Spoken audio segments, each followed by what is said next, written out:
Anderson's a receptionist in Francisco.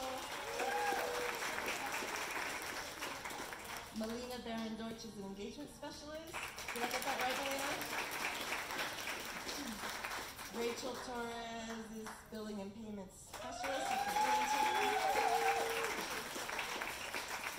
So this is one of my favorite days in my however many decades of working here, because I think we finally got this right.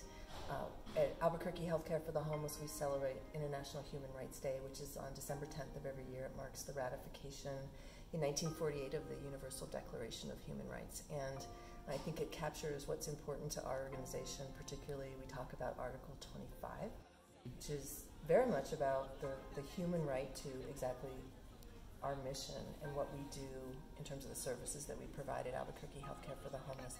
Albuquerque Healthcare for the Homeless celebrates Human Rights Day every year in honor of the rights that are available to every human, every person, every family, regardless of race, religion, anything like that. We feel it's important that everybody be given an equal opportunity to take advantage of any opportunity in life. Human rights for me, and I think I work here, so for the work here at Albuquerque Healthcare for the Homeless, really, again, it's a very unifying concept. I think when we talk about equity and inclusion and really addressing the good of the common in everyone, when we think about addressing where there are inequities and where people are disproportionately experiencing oppressive systems and institutions, particularly people of color, people with fewer resources, obviously, homelessness is the nexus. The experience of homelessness is the nexus of all those injustices.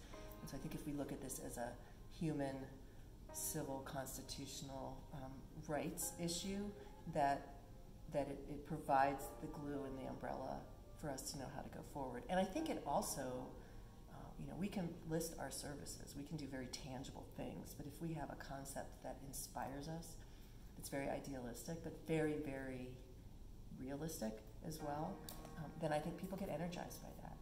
I was reflecting on it last night about why I get so excited about it. We don't do heavy program lifts, we don't do long speeches. It's really about coming together around the concept of human rights, which is what really unifies every person's purpose here.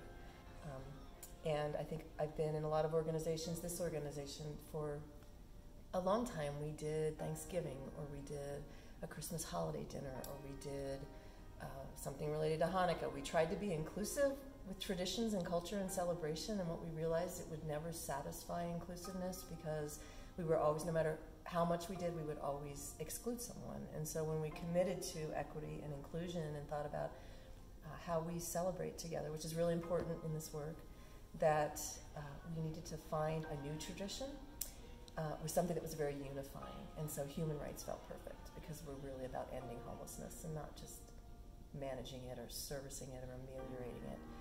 And so human rights is really the essential fundamental value that holds our organism, which is our organization, together. And since then we've worked with, and here's a little shout out to Michael Anderson, our favorite strategic business planner, who's worked with our organization, board, and staff for a very long time. And Michael always talks about when you bring things together to be inclusive, you have to create new traditions and new culture. And I think we've really got this one right, finally.